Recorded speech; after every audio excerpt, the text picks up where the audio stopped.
வணக்கம். Welcome to கொஞ்சம் சமையல் கொஞ்சம் அரட்டை.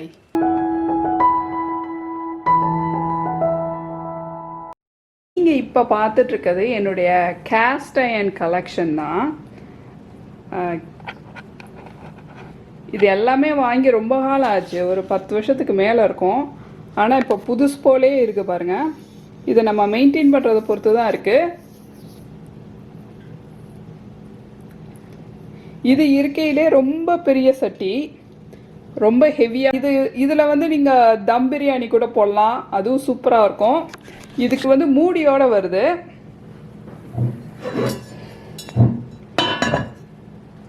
இந்த மூடியும் வந்து நம்ம சீசன் பண்ணணும். இதை மூடி நீங்கள் தம் பிரியாணி போட்டிங்கன்னா செம்மையாக வரும் பார்த்துக்கோங்க. வேறு லெவல் டேஸ்ட்டு, ஷார்ட்டாக சொல்லப்போனால். ஸோ இந்த மூடி வந்து ஒரு பெரிய ப்ளஸ் பாயிண்ட் என்னென்னா, எல்லாத்துக்கும் சேரும். இந்த சட்டிக்கும் சேரும். இதுவும் நான் இதுலேயும் தம் போடலாம். ஆக்சுவலாக நீங்கள் கம்மியாக பண்ணணும் அப்படின்னா நான் இந்த சட்டி எடுப்பேன். நிறைய பண்ணணும், பிரியாணி நிறையா பண்ணணும்னா இந்த சட்டியில் போடுவேன். கூட்டு, பொரியல், ரோஸ்ட்டு, சுக்கா அதெல்லாம் பண்ணலாம். இதுலேயும் பண்ணலாம். இதில் ஒரு பெரிய ப்ராப்ளம் என்னென்னா, ரொம்ப ஹெவி பார்த்துக்கோங்க இந்த பாட்டை. இதில் வந்து நீங்கள் எடுத்து இங்கே கவுத்தெல்லாம் சாமானியத்தில் முடியாது. இதுக்கு வந்து இந்த 6 பேக்குள்ளே இவங்க தான் தூக்க முடியும், அந்த மாதிரி இருக்கும் வெயிட். இந்த தோசைக்கல் வந்து லார்ஜ் கிடையாது, இது நான் மதுரையில் வாங்கினது தான். இது வாங்கி கிட்டத்தட்ட 15 வருஷம் கிட்ட இருக்கும்னு நினைக்கிறேன். ஃபினிஷ் பார்த்தீங்கன்னா லார்ஜுக்குன்னு ஒரு தனி ஃபினிஷ் இருக்குது. இப்போ நீங்கள் இதை நல்லா கூர்ந்து பார்த்தீங்கன்னா இது கொஞ்சம் மேடு பள்ளமாக ஆயிடுது. நீங்கள் எவ்வளோ சூப்பராக மெயின்டைன் பண்ணாலும் அந்த கொஞ்சம் திப்பியாக ஆகுது நம்ம இந்தியாவில் வாங்குகிற இரும்பு. நீங்கள் இது லார்ஜ் பார்த்தீங்கன்னா அப்படி பலன்னு இருக்கும். நீங்கள் அவங்க வந்து கிட்டத்தட்ட 100 வருஷத்துக்கு வாரண்டி கொடுக்குறாங்க பார்த்துக்கோங்க. நீங்கள் பல ஜென்ரேஷனை யூஸ் பண்ணலான்னு சொல்கிறாங்க. ஸோ எனக்கு ரொம்ப பிடிக்கும் அது.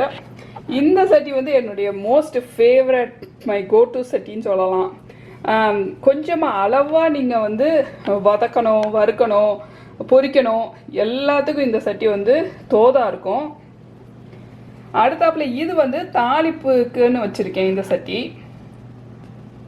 நல்லா க்யூட்டாக இருக்கும், அளவாக இருக்கும். ஆக்சுவலி எடுத்து ஊற்றுறதுக்கு வந்து ரொம்ப தோதாக இருக்கும் பார்த்துக்கோங்க. கேஸ்ட் அயர்ன் வந்து 10 மடங்கு ஹீட்டை கண்டக்ட் பண்ணும் நம்ம எவர் சில்வர் பாத்திரத்தை கம்பேர் பண்ணும்போது. ஸோ அதனால் நல்ல சிலிக்கான் பேட் வச்சுக்கோங்க நீங்கள் சட்டியை எடுத்து இறக்குறதுனா.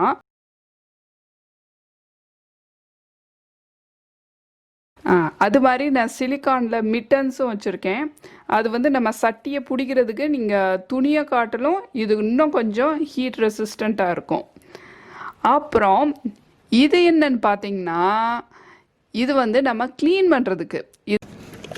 நம்ம யூஸ்வலாக இந்த மாதிரி இது தானே நம்ம யூஸ் பண்ணுவோம் பாத்திரங்களுக்கு. இது வந்து நீங்கள் இரும்பு பாத்திரத்தில் தேக்க ஆரம்பிச்சிங்கன்னா இது சீக்கிரம் போயிடும். கிட்டத்தட்ட ஒரு வாரத்துக்கு ஒன்று வாங்குறாப்புல இருக்கும்.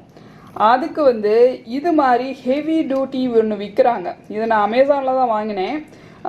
இது வந்து கேஸ்ட் அயனுக்குனே க்ளீன் பண்ணுறதுக்குனே விற்கிற இந்த செயின்.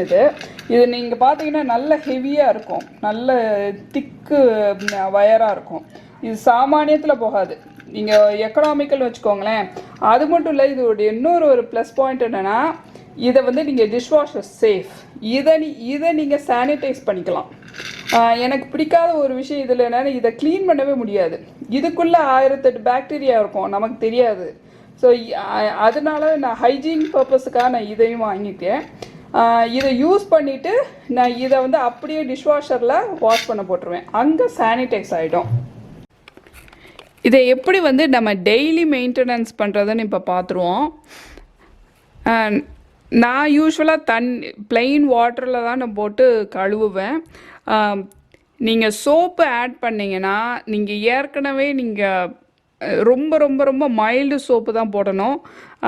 நீங்கள் ரொம்ப வாசனையான ஐட்டம் எதாவது பண்ணாட்டி நீங்கள் வெறும் தண்ணியிலேயே நல்லா ஸ்க்ரப் பண்ணலாம்.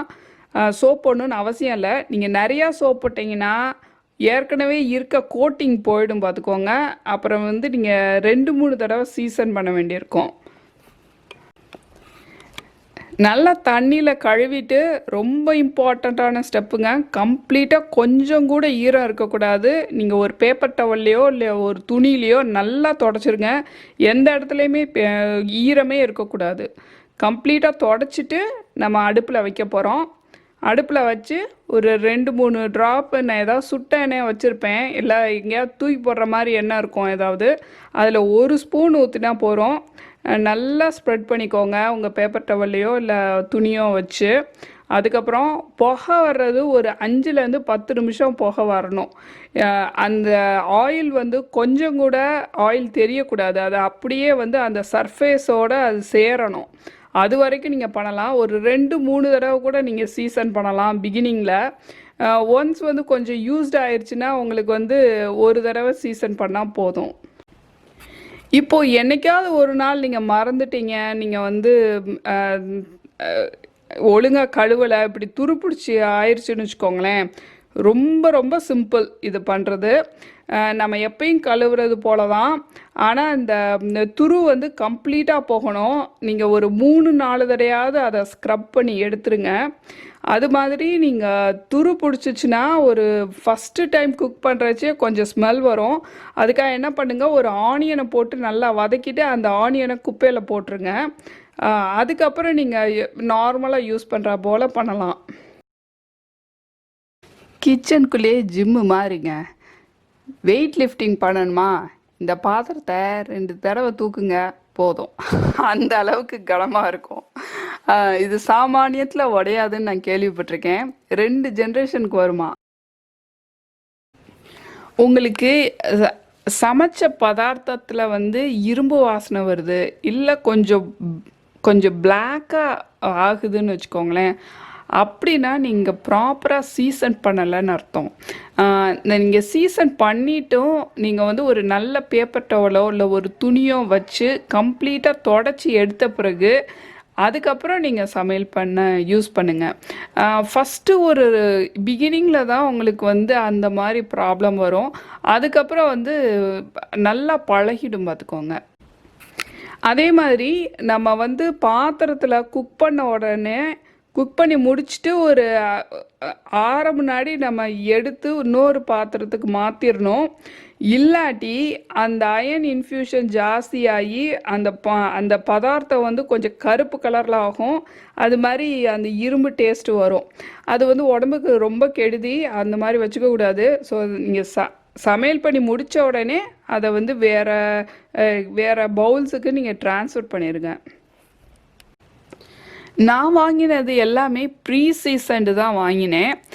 நீங்கள் சீசன் பண்ணாமல் வாங்கினீங்கன்னா நான் ஃபஸ்ட்டு டைம் வந்து நீங்கள் நிறைய ஆயில் அப்ளை பண்ணி எப்பயும் நம்ம சீசன் பண்ணுறாப்புல பண்ணணும். ஆனால் எனக்கு பர்சனலாக அந்த எக்ஸ்பீரியன்ஸ் இல்லை எனக்கு, அதனால் எனக்கு ஷுவராக சொல்ல தெரியல. பட் லாட்ஜில் வந்து சீசன் பண்ணியே தான் கொடுப்பாங்க. ஒரு விஷயத்தை நோட் பண்ணிக்கோங்க. நீங்கள் வந்து ரொம்ப அசிடிக்காக இருக்க, அதாவது தக்காளி வந்து இந்த புளிப்பு நிறையா இருக்கு இல்லையா, அந்த மாதிரி, அதாவது தக்காளியே போடக்கூடாதுன்னு சொல்லலை, குக் பண்ணக்கூடாதுன்னு சொல்லலை. அதாவது நீங்கள் தக்காளி தொக்கு பண்ணுறீங்கன்னு வச்சுக்கோங்களேன், ஒரு அரை மணி நேரம் கிட்டத்தட்ட 30 to 45 மினிட்ஸ் ஆகும் அந்த தொக்கு ரெடி ஆகிறதுக்கு. அவ்வளோ நேரம்லாம் நீங்கள் வந்து இந்த அயன் பாத்திரத்தில் குக் பண்ணக்கூடாது. ஏன்னா நமக்கு அயன் வந்து அந்த அளவுக்கு நம்ம உணவில் இறங்கிடும். அதுக்கப்புறம் நமக்கு டைஜஸ்ட் பண்ணுறதுக்கு கஷ்டமாக இருக்கும் நம்ம பாடிக்கு. Too much iron is also bad for us. So அது மாதிரி புளிக்காய்ச்சல் பண்ணுறது அதுவும் செய்யக்கூடாது. இதில் நீங்கள் ஒரு கொஞ்சமாக நீங்கள் குழம்பு வைக்கிறீங்க, சாம்பார் வைக்கிறீங்க, அது பரவாயில்ல. அது வந்து யூஸ்வலாக நம்ம 10-15 நிமிஷத்தில் முடிச்சிருவோம். நீங்கள் ஒரு அரை மணி நேரம் 1 மணி நேரம் வந்து புளிப்பான சமாச்சாரத்தை இதில் போட்டு கொதிக்க வைக்கக்கூடாது. அது நமக்கு பாடிக்கு டாக்ஸிக்காக இருக்கும். இதில் நீங்கள் உருளைக்கிழங்கு ஃப்ரை பண்ணிவிட்டு நீங்கள் வேறு எந்த பாத்திரத்துலேயுமே பண்ணவே மாட்டீங்க.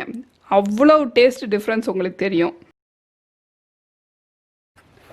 இதில் சாம்பார், ரசம், பொரியல், வறுவல், அப்பளம் பொரிக்கிறது எல்லாமே பண்ணலாம்.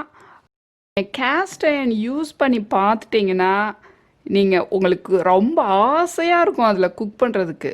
உங்களுக்கு இந்த நான்ஸ்டிக் யூஸ் பண்ணுறதெல்லாம் கடுப்பாக இருக்கும் பார்த்துக்கோங்க. ஏன்னா இது வந்து சூப்பர் டூப்பர் நான்ஸ்டிக்கு. அவ்வளவு ஒட்டதுன்னா ஒட்டவே ஒட்டாது. ஆனால் நான் ஒன்று பார்த்துருக்கேன். நான் ஏற்கனவே ஒரு பிராண்ட் வந்து நான் சீப்பாக வாங்கினேன், சேலில் வாங்கினேன். அது ஒட்டும் பார்த்துக்கோங்க. அதை நான் எவ்வளோ சீசன் பண்ணாலும் இந்த அளவுக்கு தெளிவாக இருக்காது. இது வந்து இது அயனுடைய மாடலா இல்லை எப்படின்னு எனக்கு சொல்ல தெரியல. பட் டெஃபினட்டாக இது வந்து பயங்கர நான்ஸ்டிக் பார்த்துக்கோங்க. நீங்கள் எந்த கரண்டி வேணால் யூஸ் பண்ணலாங்க. மெட்டல் கரண்டினாலும் சரி, இல்லை வந்து சிலிக்கான் கரண்டியோ இல்லாட்டி மரக்கரண்டியோ எது வேணால் யூஸ் பண்ணலாம். இது டேமேஜே ஆகாது, ஸ்க்ராட்செல்லாம் ஆகாது, ஒன்றும் பிரச்சனையே கிடையாது இதில். அது மாதிரி எந்த அடுப்பில் வேணால் வைக்கலாம். கேஸ்னாலும் சரி, இண்டக்ஷன்னாலும் சரி, எலக்ட்ரிக்னாலும் சரி, ஈவன் பார்பிக்யூவில் கூட தூக்கி வைப்பாங்க. இது வந்து அவன் சேஃப் வேறு. 500 டிகிரி ஃபேரன்ஹீட் வரைக்கும் இது தாக்கு பிடிக்கும். இதிலெல்லாம் ஒரு சிலர் டச் அவனில் வந்து இதெல்லாம் பண்ணுவாங்க, ப்ரெட்டெல்லாம் பண்ணுவாங்க. நான் பர்சனலாக நான் வந்து அவனில் வச்சது கிடையாது. பட் நான் மற்றவங்க பண்ணி நான் கேள்விப்பட்டிருக்கேன். ஆனால் இது மைக்ரோவேவில் வைக்கக்கூடாதுங்க, அது ஒத்து வராது. நீங்களும் கேஸ்ட் அயர்ன் யூஸ் பண்ண ஆரம்பிச்சிட்டிங்கன்னு வச்சுக்கோங்களேன், உங்ககிட்ட இருக்க அந்த நான்ஸ்டிக் எல்லாத்துக்கும் ஒரு ரிட்டையர்மெண்ட் கொடுத்துருவீங்க. அவ்வளோ சூப்பராக இருக்கும். அதை அதை அதை சமைக்க சமைக்க நமக்கு ஆசையாக இருக்கும் பார்த்துக்கோங்க. உங்களுக்கு மேற்கொண்டு வேறு ஏதாவது கேள்விகள் இருந்தால் நீங்கள் கமெண்ட் செக்ஷனில் கேளுங்க. I will try to answer. So hopefully இந்த கைடு வந்து உங்களுக்கு யூஸ்ஃபுல்லாக இருந்திருக்கும்னு நினைக்கிறேன். இன்னொரு நாள் இன்னொரு விஷயத்தில் நம்ம சந்திப்போம். அது வரைக்கும் பாய் பாய் பாய்.